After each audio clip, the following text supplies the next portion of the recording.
AAC എന്ന ഒന്നാമത്തെ ചാപ്റ്ററിൽ നിന്ന് COP എന്ന കെയർ ഓഫ് പേഷ്യൻസ് എന്ന ചാപ്റ്ററിൽ എത്തിയിട്ട് നമ്മൾ വിശദമായി പഠിച്ചുകൊണ്ടിരിക്കുന്ന കാര്യങ്ങളിൽ COP 5D വീണ്ടും റിപ്പീറ്റ് ചെയ്യുകയാണ്.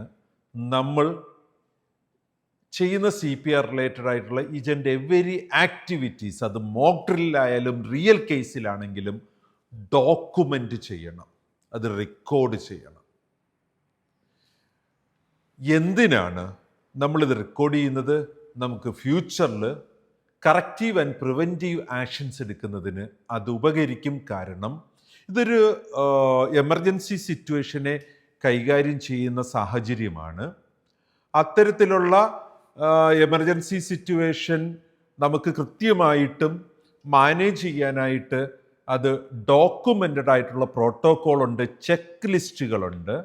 ആ ചെക്ക് ലിസ്റ്റുകൾ അനുസരിച്ച് തന്നെയാണ് നമ്മൾ കാര്യങ്ങൾ ചെയ്യുന്നതെന്ന് മോണിറ്റർ ചെയ്യണം. പ്രിസ്ക്രൈബ്ഡ് ആക്ടിവിറ്റീസ് അതിൻ്റെ പ്രോപ്പർ ടൈം ഫ്രെയിമിൽ നമുക്ക് എക്സിക്യൂട്ട് ചെയ്യാൻ പറ്റി എന്നത് ഡോക്യുമെൻ്റ് ചെയ്യപ്പെടണം. ഓർ അതിൽ വേരിയേഷൻ വന്നിട്ടുണ്ട് എങ്കിൽ എങ്ങനെയാണ് വേരിയേഷൻ വന്നത് എന്ന് നമുക്ക് മനസ്സിലാക്കിയാലാണ് ഡീബ്രീഫ് ചെയ്തുകൊണ്ട് നമുക്കതിനെ കൃത്യമായിട്ടൊന്ന് മനസ്സിലാക്കുന്നതിനും അതനുസരിച്ച് നമുക്ക് ഫ്യൂച്ചറിൽ മോർ ആക്യുറേറ്റ് ആയിട്ടുള്ള ഒരു CPR പ്രൊസീജിയറിലേക്ക് പോകുന്നതിന്, കറക്റ്റീവ് ആൻഡ് പ്രിവെൻറ്റീവ് ആക്ഷൻ എടുക്കുന്നതിനും ഈ റെക്കോർഡഡ് ഡോക്യുമെൻ്റ് നമ്മളെ സഹായിക്കും.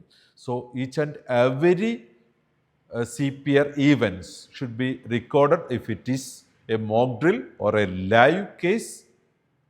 രണ്ടും നമ്മൾ റെക്കോർഡ് ചെയ്യേണ്ട ആവശ്യമുണ്ട്. ഓക്കെ.